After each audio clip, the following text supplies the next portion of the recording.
말씀을 보겠습니다. 욥기 2장 1절에서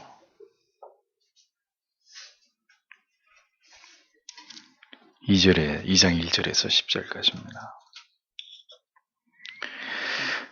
같이 읽겠습니다. 또 하루는 하나님의 아들들이 와서 여호와 앞에 서고 사단도 그들 가운데 와서 여호와 앞에 서니 여호와께서 사단에게 이르시되 내가 어디서 왔느냐?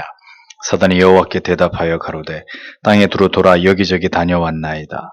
여호와께서 사단에게 이르시되 내가 내 종 욥을 유의하여 보았느냐? 그와 같이 순전하고 정직하여 하나님을 경외하며 악에서 떠난 자가 세상에 없느니라. 네가 나를 격동하여 까닭없이 그를 치게 하였어도 그가 오히려 자기의 순전을 굳게 지켰느니라. 사단이 여호와께 대답하여 가로되 가죽으로 가죽을 바꾸오니 사람이 그 모든 소유물로 자기의 생명을 바꾸올지라. 이제 주의 손을 펴서 그의 뼈와 살을 치소서. 그리하시면 정령 대면하여 주를 욕하리이다. 여호와께서 사단에게 이르시되 내가 그를 네 손에 붙이노라. 오직 그의 생명은 해하지 말지니라. 사단이 이에 여호와 앞에서 물러가서 욥을 쳐서 그 발바닥에서 정수리까지 악창이 나게 한지라. 욥이 제 가운데 앉아서 기와 조각을 가져다가 몸을 긁고 있더니 그 아내가 그에게 이르되 당신이 그래도 자기의 순전을 굳게 지키느뇨? 하나님을 욕하고 죽으라.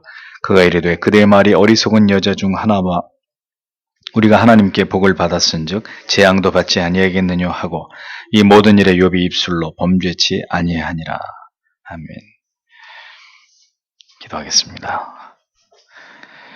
주님 감사합니다. 오늘도 하나님의 말씀 앞에 하나님을 사랑하는 주의 백성들이 모여왔습니다. 하나님이 오늘도 욥기의 말씀을 펼쳐서 하나님의 뜻을 우리에게 깨닫게 해주시기를 기도합니다. 내 백성이 지식이 없어서 망하는 도다라고 탄식하셨던 하나님, 오늘도 하나님의 말씀 속에서 하나님이 어떤 분이신지를 알고 그 하나님 앞에서 살아가야 하는 우리들은 어떠한 믿음을 가지고 어떻게 하나님을 경외하며 어떤 대가를 지불하는 것으로 우리의 믿음을 하나님께 드러내며 살아가야 될지를 말씀 안에서 또 깨닫기를 원합니다. 부디 주의 영께서 이 자리에 함께 하셔서 우리에게 귀한 깨달음을 허락하여 주옵소서. 세상 사람들은 여전히 정치권의 국가의 지도자들이나 사람들을 욕하고 그들에 관해서 판단하고 정죄하기를 쉬지 않지만 우리는 우리 안에 있는 죄를 봅니다. 우리가 과연 빛과 소금으로 하나님께서 우리에게 맡기신 시대적 사명을 감당하며 게으르지 않고 열심을 품고 주를 섬기며 이 나라와 민족 앞에 우리가 신자의 사명을 다해왔는지를 돌아봅니다. 얼마나 많은 부분이 무너져 있고 하나님의 뜻에 어긋나 있으며 무엇이 선인지 알면서도 행치 아니하는 우리 안에 이러한 고질적인 하나님을 떠나 있는 모습들, 이 모든 혼란과 또 하나님 우리가 느끼는 마음의 고통을 통해서 부디 하나님 우리가 먼저 하나님 앞에 회개하고 돌이키며 새로운 믿음과 신앙의 자세를 가지고 나라와 민족을 위하여 기도하고 마지막 때 바른 교회를 세우며 바른 믿음을 지키는 일에 더 우리의 마음을 쏟는 저희들이 되도록 주님 도와주시옵소서. 세상에는 희망이 보이지 않습니다. 그럴수록에 그 희망 없는 세상에서 신자가 어떻게 살아야 되는지를 깨달아서 그러한 삶을 살아가다가 주님 앞에 설 수 있는 저희들이 되도록 하나님 붙들어 주시옵소서. 오늘도 말씀을 통하여 은혜 주시기를 간절히 소원하오며 예수님 이름으로 기도합니다. 아멘. 복을 받았은즉 재앙도 받지 아니하겠느뇨. 이런 제목으로 욥기 강의를 이어가겠습니다. 하루아침에 욥은 그가 이 세상에서 사랑하고 귀하게 여기던 모든 것들을 다 잃어버리게 되었습니다. 만약에 평범한 사람에게 이 같은 일들이 동시다발적으로 일어났다면 어느 누구도 온전한 정신을 유지하기 힘든 그런 일들을 욥은 하루아침에 모두 겪었습니다. 고난의 태풍이 그를 쓰러뜨리기 위해서 몰아쳤던 것이죠. 그러나 그럼에도 불구하고 하나님의 사람 욥은 그 모든 일을 겪고도 범죄하지 않았고 하나님을 절대로 원망하지 않았다고 성경은 그렇게 증언합니다. 이와 같은 신앙의 절개와 흔들림이 없는 모습은 그가 진실로 하나님과 얼마나 깊은 관계 속에서 절대적으로 하나님을 신뢰하고 있었던 그런 사람인지를 알 수 있는 대목이죠. 물론 하나님의 은혜는 특별한 경우에 준비되지 않은 사람들에게도 임하고 그래서 그들을 강권하에 붙드시는 것으로도 나타납니다.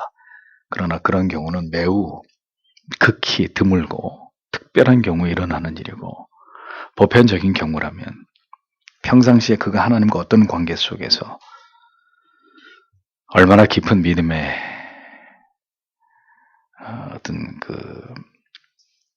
믿음의 그 깊이를 쌓았느냐에 비례해서 하나님의 붙드시고 도우시고 어떤 가운데서도 쓰러지지 않도록 견고하게 그를 지키시는 하나님의 은혜는 그것과 비례해서 그 영혼 가운데 부어진다는 사실을 우리가 잊어서는 안 됩니다. 고난을 이길 힘은 오직 하늘로부터 임합니다.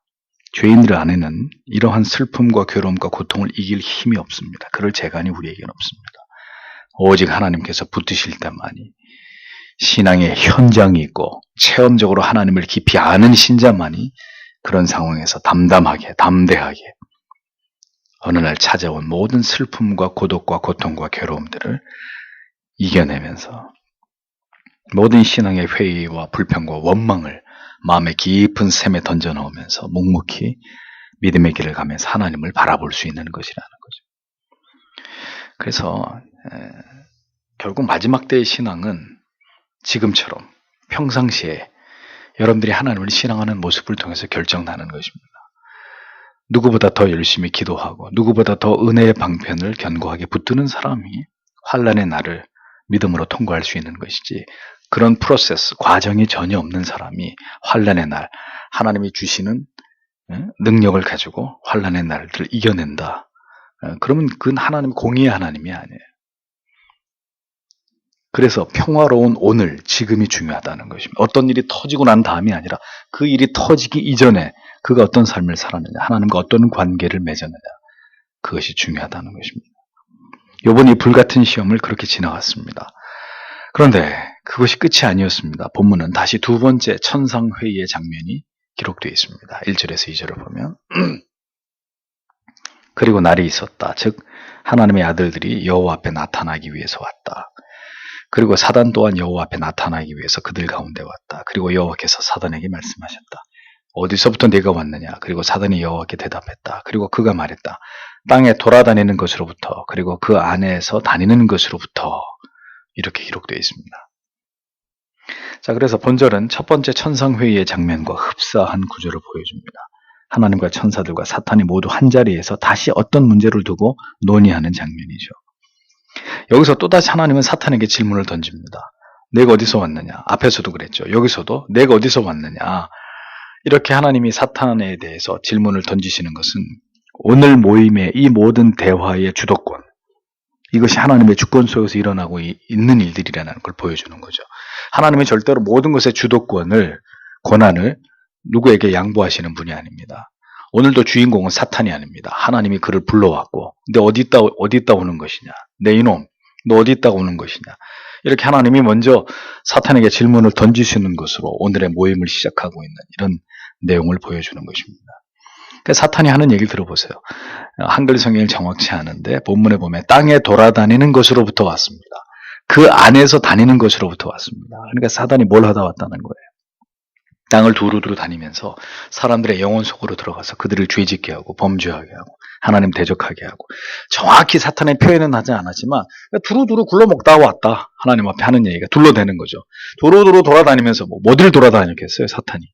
세상을 돌아다니면서 사람들을 악에 빠뜨리고 죄를 짓게 하는 그 일 하다 왔다고 얘기하는 거예요. 그걸 직접적으로 얘기할 수는 없으니까 돌아다니다 왔습니다. 이렇게 얘기하고 있는 거죠. 사단은 여전히 세상을 떠돌아다니고 있는 그런 사악한 존재입니다. 그래서 영혼들을 미혹하고 죄악에 빠뜨리는 악한 일들을 계속해서 일삼고 있는 존재가 사탄이라는 걸 알 수 있죠. 그런 형식적인 대답을 가지고 하나님 앞에 답변을 하고 있습니다. 그러니까 오늘 뚜렷한 목적을 가지고 그 자리에 오시고 뚜렷한 목적을 가지고 항상 일하시는 하나님과 달리 사탄이라는 존재는 땅에 두루두루 돌아다니는 존재, 두루두루 돌아다니는 존재라는 거죠. 사탄은 그렇게 세상을 배회하면서 하나님을 대적하고 인간들의 죄악에 빠뜨리는 일들을 일삼고 있다는 걸 우리는 알 수 있습니다. 그러니까 잘 보세요. 사람들도 특정한 목적도 없이 사명도 없이 사는 사람들 얼마나 많아요. 그래서 남 괴롭히는 재미로 세상에서 그렇게 헛된 삶 살아가는 사람, 두루두루 부질없이 돌아다니면서 쓸데없는 일에 참견하면서 그렇게 자기 인생 다 허비하고 있는 사람들 다 누구예요? 사탄의 종들인 거예요. 왜 사는지도 모르고 뭘 위해 사는지도 모르고 그냥 돈 벌어서 다 죄지는 데 쓰고 아무 생각 없이 그렇게 세상에 방황하면서 살아가고 있는 사람들 모두 사탄의 지배를 받고 있는 사탄의 종들이고 우리도 그렇게 살았었잖아요. 하나님께서 사탄에게 단도직입적으로 지난번에 하나님께 허락을 받고 행한 사탄의 계략에 대해서 어떤 결과가 욥을 통해서 나오게 됐는지를 이제 하나님이 사탄에게 직접 말씀하시죠. 3절에 여호와께서 사탄에게 말씀하셨다. 내가 너의 마음을 너의 종 욥 위에 두었느냐? 왜냐하면 땅에서 그와 같이 순전하고 정직한 하나님을 경외하고 악으로부터 떠난 사람이 없었기 때문이다. 그리고 그가 아직 그의 순결함 가운데 견고하다. 비록 내가 이유 없이 그를 삼키려고 그에 대해서 나를 충동했을지라도 이렇게 직역이 됩니다. 자, 어떤 내용입니까? 하나님이 다시 한번 욥의 하나님에 대한 그 신앙에 대해서 하나님이 사단 앞에서 칭찬을 하고 있는 거죠.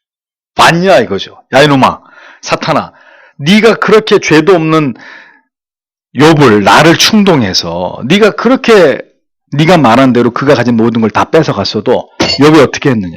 욥이 나를 부인하더냐? 하고 하나님이 보란듯이 욥의 그 신앙의 순전함, 하나님을 향한 변함없는 그 하나님에 대한 경외심, 이것을 마귀 앞에서 자랑하고 있는 거예요. 네가 그를 넘어뜨리려고 하더니 너는 실패한 것이다 하고 하나님이 당당하게 욥의 승리에 대해서 사단에게 기를 죽이고 있었던 겁니다. 사단은 하나님께 욥이 까닭 없이 하나님께 충성할 이유가 없다고 말했었죠. 욥에게 주신 모든 걸 다 거둬가면 틀림없이 욥은 하나님을 원망하게 될 거라고 호언장담했습니다. 그 사탄의 생각이 보기 좋게 틀렸다는 게 드러난 거죠. 하나님께서 오르시고 사탄이 틀렸다는 것을 증명하는 데는 문제는 욥은 그 일을 위해서 욥의 모든 것을 다 잃어야 했다는 겁니다. 하나님이 옳다는 걸 증명하기 위해서, 하나님의 당위를 위해서, 진리는 언제나 옳음을 증명하기 위해서 기꺼이 모든 희생을 각오할 수 있는 사람들, 그들이 바로 신자이고 교회다라는 것을 성경은 우리에게 가르치고 있습니다. 구원과 영생을 얻은 신자가 이 악하고 모순되고 불의한 세상에 존재해야만 되는 궁극의 목적이 뭘까요? 이 악한 세상에서 잘 먹고 잘 살라고요? 바로 하나님과 하나님의 진리의 법은 언제나 옳다는 것을 증명하기 위해서 우리는 살아가는 것입니다. 우리는 증인의 삶을 살고 있는 사람들입니다. 뭘 증언해? 뭘 증언하는 거예요? 하나님을, 그 복음의 진실성을, 하나님의 살아계심을, 예수 그리스도가 우리의 구주이심을, 우리는 그걸 세상에 증명하기 위해서 사는. 근데 증인은 언제나 위협을 당하게 돼 있잖아요. 그 증인이 그것을 증언하면 불법이 드러나서 벌을 받아야 되는 사람으로부터 증인은 언제나 위협을 당한단 말이죠. 그래서 법에 뭐가 있어요? 증인보호법이 있잖아요. 그러니까 증인은 내가 이것을 증언하기 위해서 내가 내 생명을 잃을 수도 있는 그걸 감수하고 법정에 가서 증언하는 거란 말이죠. 네. 그것이 신자의 삶이다. 이 세상에서 예수 그리스도를 증언해야 돼. 내가 가진 모든 걸 다 빼앗기더라도 세상 너희가 틀렸고 하나님이 오라 라는 것을 증언해야 될 사명이 우리에게 있다는 것을 욥은 우리에게 보여주는 것입니다. 하나님이 옳고 사탄이 틀렸다는 걸 증명하는데 욥은 자신의 모든 걸 다 잃어버려야만 했습니다. 세상의 모든 사람들이 그들의 관점과 기준에서 보편적으로 믿고 지지하고 그들이 옳다고 주장하는 가치들이 절대로 옳지 않다는 것을, 세상의 어떤 관점에서 볼 때는 옳을지 몰라도 진리의 관점에서 보면 언제나 세상이 틀리고 하나님이 옳다는 것, 그것을 세상 앞에 분명하게 확인시켜야 될 사명이, 책임이 교회와 신자들에게 있다는 걸 잊어서는 안 되는 거예요. 세상은 세상에서 만들어진 법에 의해서 돌아가죠. 세상이 만든 가치와 제도와 법을 세상 사람들은 진리라고 여깁니다. 그럼 물어보겠습니다. 동성애도 진리입니까? 종교다원주의도 진리인가요? 공산주의 사상을 추종하는 것도 진리입니까? 그렇게 세상에 의해서 만들어진 법, 그들의 상식, 그것과 하나님의 진리가 충돌할 때 신자는 어느 편에 서서 온몸을 던져야 됩니까? 하나님의 진리의 편에 서서.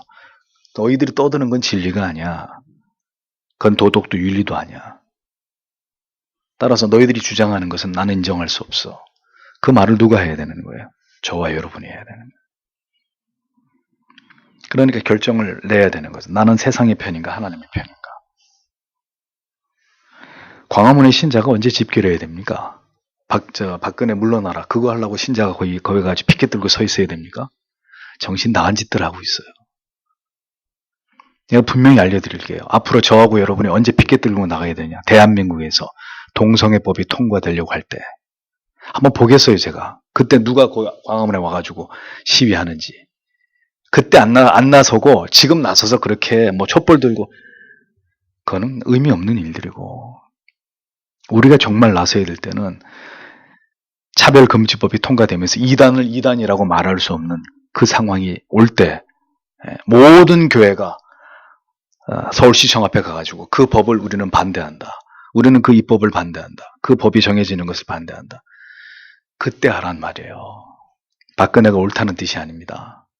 신자가 언제 나서야 되고 언제 주목을 쥐고 세상을 향해서 우리가 진리의 편에 서야 되는지 그것을 잊어버리지 말라는 거예요. 우리가 세상 나라에 속한 사람들입니까? 우리는 하나님의 나라에 속한 사람들 아니에요. 근데 어쩌자고 자꾸 세상 나라에 속한 일들에 다 집어치우고 거기 가서 소리 질러 댑니까? 뭘 어떻게 하라고요? 뭘 어떻게 하면 이 세상이 바뀌어요?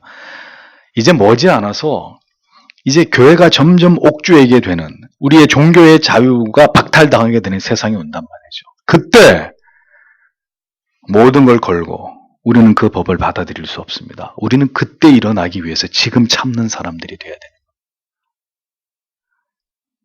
행동하지 않는 믿음은 그런 썩어빠진 소리 하지 말고요. 그거는 민중신학자들한테 가서 거기 가서 나오고 자유주의 신학자들한테 가서. 세상의 동성애를 인정하고 기독교라는 종교 외에 다른 종교의 구원을 인정하고 모든 종교는 통합이 돼야 된다고 그게 바람직하다고 주장하면 교회와 신자는 그걸 받아들여야 돼요. 그것이 결코 우리를 행복하게 하는 것이 아니라고 분연히 들고 일어나서 세상에 저항해야 되는 거죠.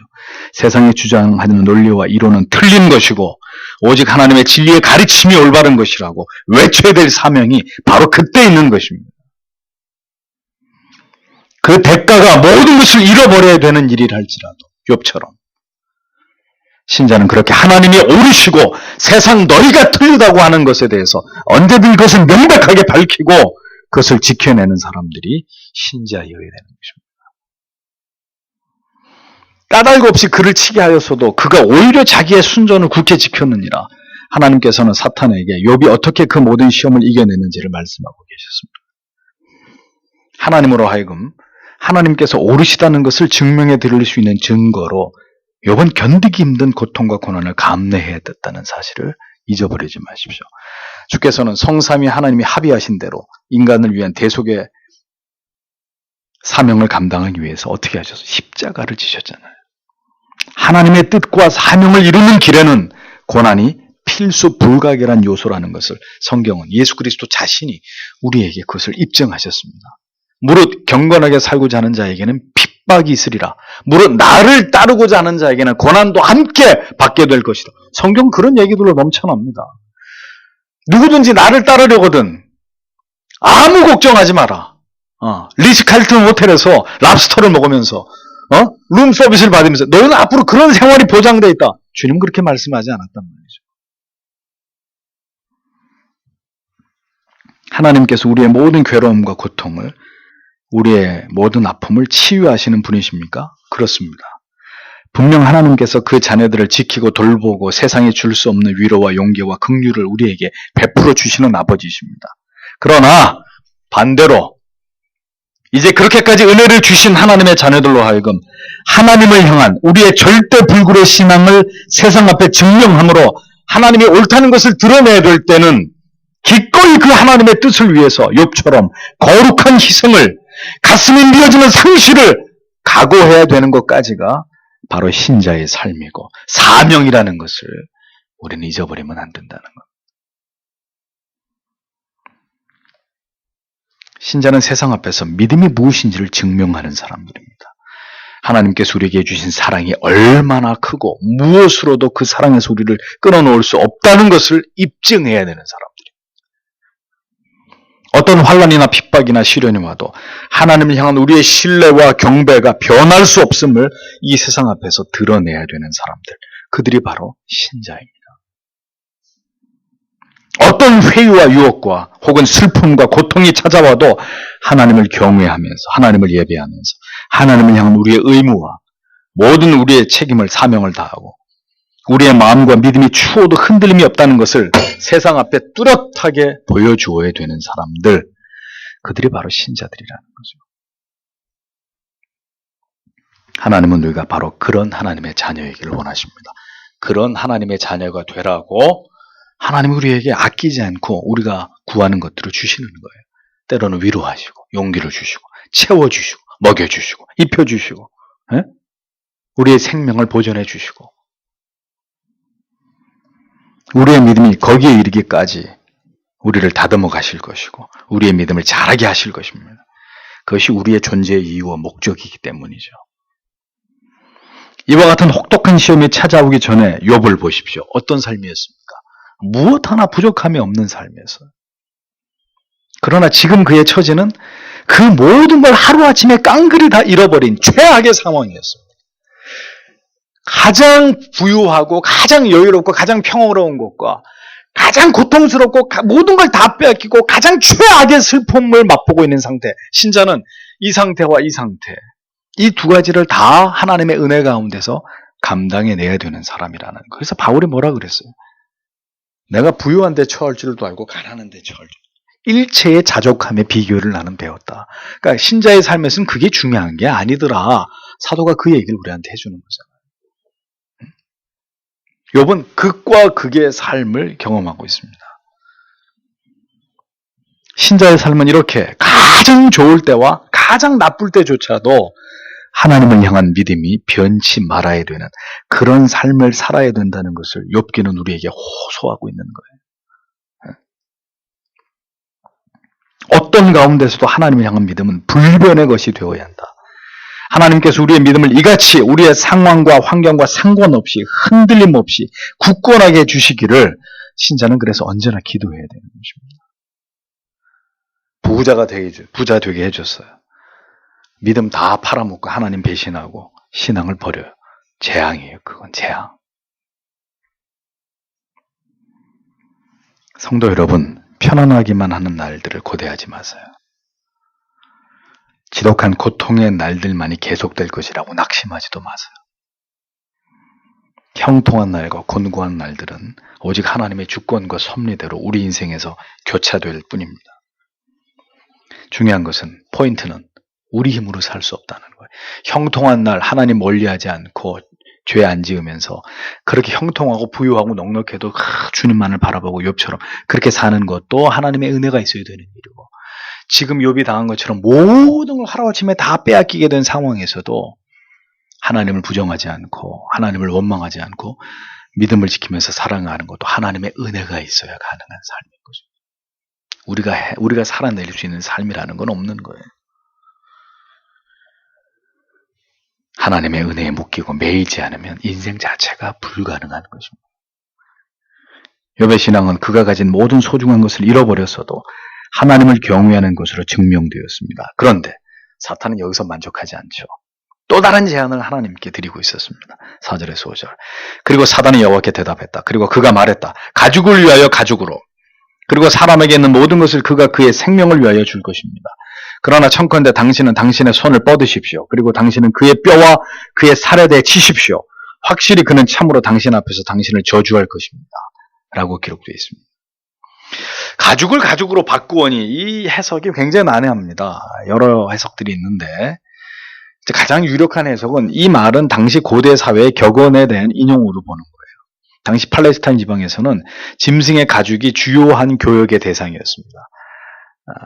그러니까 짐승의 가죽을 주고받고 하면서 그것이 이제 어떤 중요한 경제 행위의 매체였는데, 그러니까 더 좋은 가족을 얻기 위해서 좋지 않은 가족을 더 많이 주고 이렇게 물건을 바꾸는, 그러니까 그런 것처럼 사탄의 논리는 욥이 자기의 생명을 보존하기 위해서 다른 것을 다 잃어도 하나님을 경외하고 있는 척하는 것이다, 이렇게 주장하고 있는 것입니다. 즉 욥은 자기의 생명을 지키기 위해서 그보다 못한 것들을 포기한 것일 뿐이라고.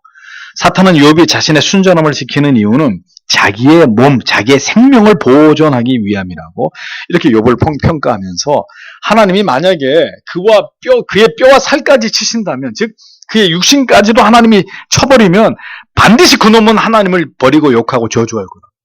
자, 사탄이 또 이렇게 하나님께 도발을 합니다. 가장 중요한 욥 자신의 몸을 하나님이 치시면 반드시 욥은 무너질 거다. 이번에는 확실하다.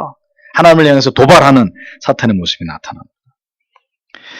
어떤 사람이든 결국 제일 아끼는 게 뭐겠어요? 자기 몸이란 말이에요. 자기 몸. 몸을 제일 아끼고 사랑하기 때문에 하나님이 욥의 몸을 친다면 별 수 없이 하나님을 버리고 저주할 거다라고 사탄은 강력하게 하나님 앞에 주장하고 있었던 겁니다.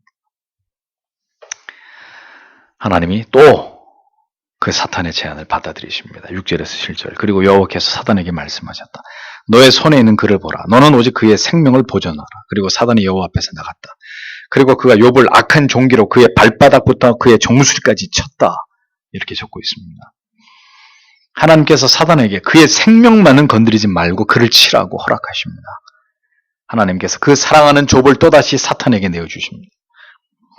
우리는 이 말씀을 통해서 하나님을 충분히 오해할 수 있습니다. 왜 하나님께서는 하나님을 경외하는 욥을 지켜주시지 않고 도리어 사탄에게 그를 내어주시는 이유가 뭔가 도대체? 왜 사탄 따위가 하는 말에 하나님이 이렇게까지 자기 종 욥에게 고통을 주셔야만 되는 것이냐? 하나님이 그렇게 우리를 지키지 않으실 것 같으면 우리가 하나님을 경외할 이유가 도대체 뭐란 말이냐? 믿음이 없거나 믿음이 연약한 사람들은 충분히 그렇게 하나님의 이런 결정에 대해서 오해할 수 있습니다. 그러나 욥기서의 이러한 말씀은 결국 우리에게 뭘 깨닫게 하려는 것일까요? 하나님이 이렇게 때때로 우리한테 무책임한 아버지다라는 걸 우리한테 교훈하려고 하는 걸까요? 하나님을 향한 참된 믿음은 도대체 무엇이고 그 믿음 안에는 무엇까지가 포함되어야 되는 것인지를 욥기서는 우리에게 분명하게 말씀하고 있는 것입니다. 하나님을 아는 믿음과 하나님을 향한 사랑은 우리에게 모든 것을 베풀어 주시고 우리의 모든 걸 지켜주시고 우리의 삶을 가장 윤택하고 행복하고 그렇게 평화롭게 해주실 때만이 위함이 아니라 반대로 우리에게 가장 큰 고통과 시련과 핍박이 있을 때조차도 그대로 우리 안에 유지되고 있어야 될 가치라는 것을 우리에게 성경은 가르쳐주고 있는 것입니다. 그게 믿음이다. 믿음은 그런 것이어야 된다라는 것을 성경이 우리에게 말하고 있는 거죠. 근데 우리는 한쪽만 생각하는 거예요. 믿으면 잘 복받아야 되고 잘 형통해야 되고 성공해야 되고 우리는 이것만 생각하려고 하는, 그 반대쪽은 전혀 생각하지 않으려고 하는 거죠. 그래서 욥이 결국은 그 얘기를 하는 거예요. 마지막 절에 가서. 신앙은 하나님을 진정으로 신뢰하고 하나님을 사랑하고 그 하나님을 경외하는 신앙은 가장 눈부시게 아름다운 날들만을 위함이 아닙니다. 가장 어둡고 음침한 사망의 골짜기를 헤매이는 순간에서도 우리 안에서 우리의 마음과 생각을 지배하고 있는 것이어야 된다는 것을 성경은 우리에게 말씀하고 있는 거죠. 그래서 다윗은 고백하잖아요. 내가 사망의 음침한 골짜기로 다닐지라도 해를 두려워하지 아니하는 것은 주께서 나와 함께 하십니다. 모든 것을 이루어 주시고 성취해 주시고 가족 모두가 건강하고 모든 일이 형통할 때만을 위한 신앙이 절대로 아니라 모든 게 무너지고 실패하고 좌절이 찾아오고 심지어는 우리의 육신까지 무너져가고 우리에게 고통을 줄지라도 그 가운데서 더 하나님을 붙들고 하나님께로부터 힘을 얻고 그 모든 일들 속에서조차도 감사할 수 있는 그것이 바로 신앙이라고 성경은 욥기를 통해서 우리에게 외치고 있는 것입니다. 거기까지가 믿음이다. 그것을 위해서 우리는 신자로 이 세상을 살아가고 있는 것이다 라고 성경이 가르치고 있는 것입니다. 루터는 고질적인 심각한 변비에 시달렸습니다. 그 얼마나 힘들었나. 화장실에 가면 몇 시간 동안 찢어지는, 그거 안 당해본 사람은 모르겠죠. 찢어지는 고통을 당해야 될 만큼 루터의 장은 루터를 괴롭혔습니다. 그는 화장실에서 사탄 마귀가 늘 자기를 괴롭힌다고 자기의 친구와 가족들에게 말하곤 했습니다. 심지어는 이제 워낙 유머를 좋아하는 루터이기 때문에 하나님이 자기 엉덩이를 걷어찼다고 이렇게 웃기는 얘기로 그 자기의 고통을 얘기하기도 했습니다. 그 외에도 루터는 만성 두통, 불면증, 이런 것들로 정말 그 어떤 고통스러운 그런 시간들을 지나갔던 개혁자였습니다. 여러분들이 조금만 관심을 가지고 종교개혁자들로부터 시작해서 여러 걸출한 하나님의 믿음의 사람들, 그들의 그 평전을, 위인전을 쭉 읽어보면 공통점을 느끼게 되는데, 그것은 하나님이 사용하셨던 그런 하나님의 걸출한 사람들 가운데 육체적으로 건장했던 사람들은 거의 없다는 거예요. 모두가 다 육신적인 고통스러운 질병을 몇 가지, 한두 가지가 아니라 칼빈은 자기 나이보다 더 많은 병이 있었다. 걸어다니는 종합병원이라고 그랬습니다. 대표적으로. 그 고통스러운 질병을 가지고 평생을 살았던 사람들이 훨씬 많다는 거예요. 그런데도 그들은 건장한 사람들이 평생을 걸쳐서 해내지 못하는 놀라운 영적인 업적들을 그 육신의 고통 속에서조차도 그것을 쌓아 올렸던 그런 사람들이라는 것을 보여주는 것이죠. 안 아프면 주일 하신다고요? 건강해지면 그때 주일 하실 거라고? 좀 시간 좀 남고 여유 생기면 그때 주일. 그건 믿음이 아니라고 얘기하는 거죠. 하나님의 허락을 받은 사탄은 욥을 쳐서 머리에서부터 발바닥까지 악성 피부병이 발발하게 했습니다. 아토피를 알아보신 분들은 잘 알 거예요. 저도 주위에서 아토피를 앓는 분들 보면, 정말 아이나 어른이나 그것 때문에 고통당하시는 거 보면 참 안타까워요. 그것과는 비교도 안 되는 악성 종기와 부스럼. 욥의 온몸을 다 뒤덮었다는 얘기예요. 머리 정수리부터 발바닥까지니까 온몸에 그런 피부병이 발병했다는 거죠. 이제 저 뒤로 우리가 그 레위기에서 공부한 것처럼 이 유대인들이 가장 끔찍하게 여기는 질병이 뭐예요? 그 진 밖으로 쫓아내고 도려내고 불태워버리고 차라트, 피부 질환이에요. 이 신의 저주라고 생각하는 그런 병 중에 하나예요. 지금 욥이 그런 병이 즉시 온몸에 퍼져버린 거죠. 사탄은 이제 하나님의 사람을 심각한 육체의 질병으로 무너뜨리려고 하고 있었습니다. 속이 아픈 거는 안 보이니까 그나마 다행인데, 모든 머리끝부터 발끝까지 온몸이 이렇게 피부병으로 뒤덮였다는 겁니다. 자, 그런 사람을 누가 가까이 하겠어요? 신의 저주를 받은 온몸이 그렇게 악성 피부병으로 이렇게 짓미겨져 가고 있는 이런 사람, 누가 그를 가까이 하겠습니까? 욥은 처절하게 고독해지고 자기의 몸에 난 피부병으로 인해서 몸도 몸이지만 얼마나 그 극도의 수치심과 얼마나 큰 마음의 고통을 당해야 했겠습니까? 모든 재산을 잃고 자식들 다 죽고 이젠 자기 몸까지 치료가 불가능한 피부병이 발병해가지고 그야말로 절망의 나락으로 떨어질 수밖에 없는 지경에까지 욥이 이르게 됐다는 것입니다. 설상가상으로 욥의 상황과 처지가 얼마나 처량하고 최악에 이르게 됐는지를 8절과 9절은 이야기하죠. 그리고 그가 그를 위하여 그것으로 긁으려고 질그릇 조각을 취했다. 그리고 그는 제 가운데 앉아 있었다. 그리고 그의 아내가 그에게 말했다. 당신은 여전히 당신의 순전함을 견고하게 하는가? 당신의 하나님을 저주하고 죽어라. 피부병이 발병한 몸을 기와장으로 질그릇 조각을 주워가지고 그걸 피부를 긁고 있었다. 그러니까 사람들이 뒤에 나옵니다. 친구들이 알아볼 수도 없을 만큼의 심각한 외형적인 손상을 입었다는 거예요. 머리끝부터 발끝까지. 이게 욥이 맞나 할 정도로 피부가 터져서 진물이 흐르고 고름이 나고 구데기가 생기고 몸은 앙상하게 뼈만 남아있을 것이고 처참하게 이를 데 없는 몰골로 욥이 변해가고 있었다는 것을 짐작케 합니다. 그는 잿더미 위에 앉아 있습니다. 뭐예요? 그가 지금 자신이 당한 처지에 대해서 깊은 슬픔을 느끼고 있었다는 것을 보여주는 것입니다. 욥은 자기에게 닥친 일련의 일들을 통해서 정상적인 생활을 할 수 없을 만큼 심적이고 육적이고 엄청난 고통에 시달리고 있었다는 겁니다. 성경은 욥에게 일어난 일들에 대해서 욥이 어떤 괴로움이나 슬픔도 느끼지 않고 있었다라고 말씀하고 있지 않아요. 잘 보세요. 순전함을 지키고 하나님을 경외하고 하나님을 원망하지 않았다고 나오지, 욥은 그 어떤 괴로움도 마음에 느끼고 있지 않았다. 욥은 하나도 눈꽃만큼도 슬퍼하지 않고 있었다. 성경은 그렇게 말씀하고 있지 않아요. 오히려 모든 상황으로 볼 때 말로 다 설명할 수 없을 만큼 욥은 비통한 괴로운 심정 가운데 있었을 것입니다. 다만 욥은 그런 가운데서조차도 절대로 하나님을 원망하거나 죄를 범하지 않고 있었다는 것에서 범인들과 다르다는 것일 뿐입니다. 그런 처지에 그에게 남은 가족이라고는 아내뿐인데 사탄은 그 아내의 입을 통해서 또 독화살을 욥에게 날립니다. 욥을 더 고통스럽게 합니다.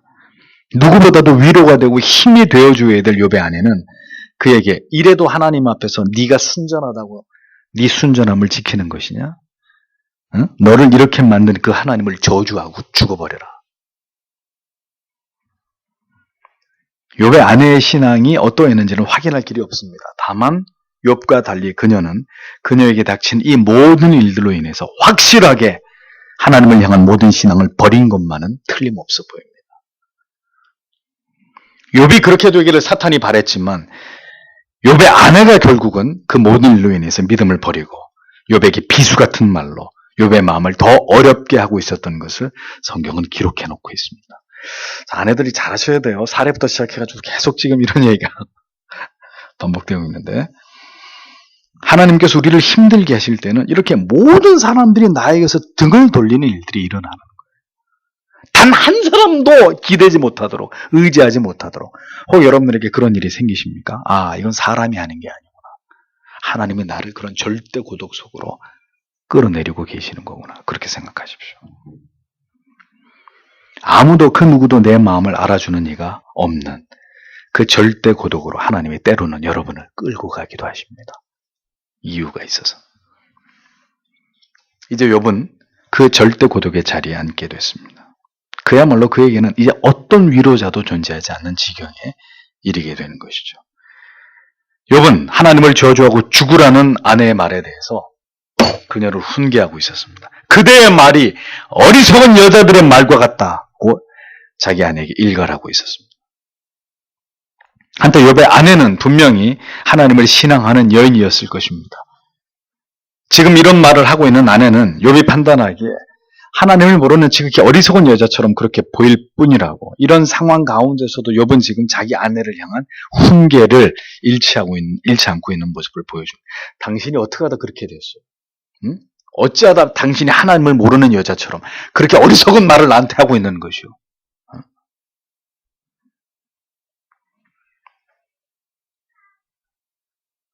그러나 그가 그녀에게 10절에 그가 그녀에게 말했다. 어리석은 여자들 중에 하나가 말하는 것처럼 내가 말하고 있다.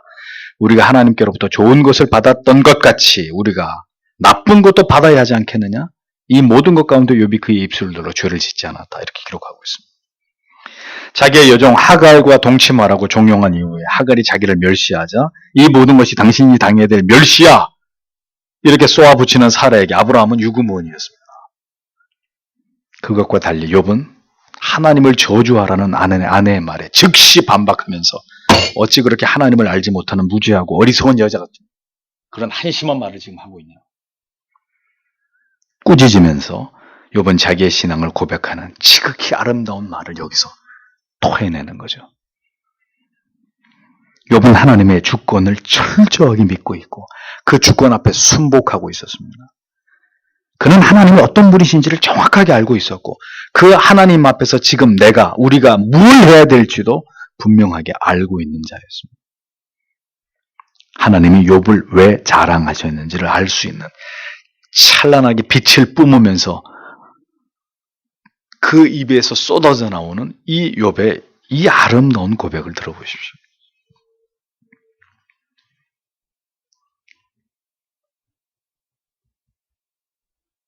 하나님께 복을 받았은즉 재앙도 받지 아니하겠느냐. 하나님께 복을 받았은즉 우리가 재앙도 받는 게 당연한 거 아니냐.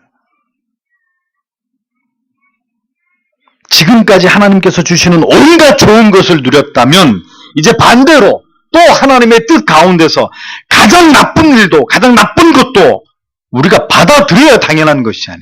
그게 믿음이 아니더냐. 주신 이도 여호와시오 취하시는 이도 여호와시라고. 욥은 동일한 고백으로 1장에서부터 계속 그 하나님의 절대 주권을 신봉하는 이 뚜렷한 고백을 가지고 그 입으로 하나님을 원망하거나 불평하지 않고 죄를 범하지 않는 모습을 초지일관 보여주고 있습니다. 모든 것은 선하신 하나님의 뜻대로 계획대로 되어지는 것일 뿐이다. 그리고 하나님 앞에서 범죄하지 않고 있는 욥의 모습이 성경에 기록되어 있습니다. 하나님의 주권을 믿는 신앙의 아름답고 위대함이 바로 이러한 것입니다. 어떤 경우에도 하나님이 행하시는 일은 틀림없는 일이다. 그건 옳은 일이다. 그건 선한 일이다. 라는 것을 믿는 그 믿음. 하나님이 실수하는 하나님이 아니다. 그 믿음이 있었어야 아브라함과 사례도 그런 실수를 안 했을 수 있었던 것이죠. 그 믿음이 흔들리니까 자기의 생각대로 한 거 아니에요.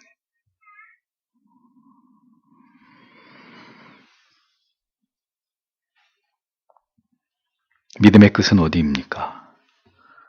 주의 뜻이 모든 것을 잃어버리고 육신까지 만신창이가 되는 것이라면 그 모든 것조차도 기꺼이 받아들일 수 있는 것까지입니다. 그 모든 것이 분명히 하나님의 뜻을 이루시는 과정임을 믿고 그 하나님을 원망하거나 절망하지 않는 것까지입니다. 하나님이 우리를 빚어가시는 과정 속에서 인생 속에서 때로는 나에게 실패를, 좌절을, 사랑하는 사람들의 죽음을, 내 육신의 질병까지도 그분은 충분히 사용하실 수 있는 분이라고 그 하나님의 그렇게 하실 수 있는 그분의 권한을 인정하는 거기까지가 믿음이라는 거예요. 하나님은 언제나 내게 있어서 항상 옳으신 분이고 그분은 완벽하신 분이고 그분은 완전히 선하신 분이란 그 진리에 대한 흔들림이 없는 확신, 거기까지가 믿음이라는 거예요.